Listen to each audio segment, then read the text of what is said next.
We have embarked on a new strategy with a new organization, and we have an amazing senior leadership team.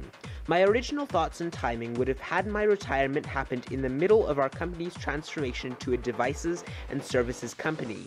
We need a CEO who will be here longer term for this new direction. Those were Steve Ballmer's words as he announced today that he would be stepping down from his role as CEO of Microsoft in the next 12 months. Ballmer's successor atop the Microsoft hierarchy will be selected by a special committee which is chaired by John Thompson and will include company founder Bill Gates. International executive recruitment firm Heidrick & Struggles has been recruited to assist with the search, which will include consideration of both internal and external candidates.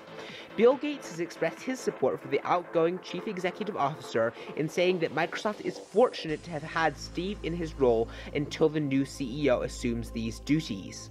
Steve Ballmer has been a senior member of Microsoft's leadership team since joining the company in 1980 and was the man to take over after Gates stepped down from the CEO role in 2000.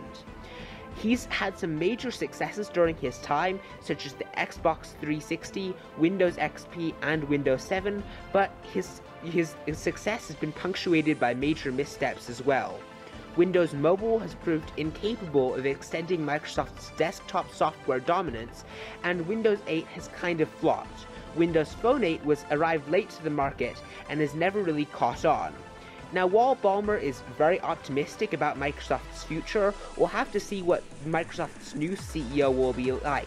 Will he lead Microsoft in a new direction, or will Microsoft basically continue going the same path that it's been going down already, which is basically just keep on focusing on its same old things and not really focusing on innovation like companies like Apple and Google?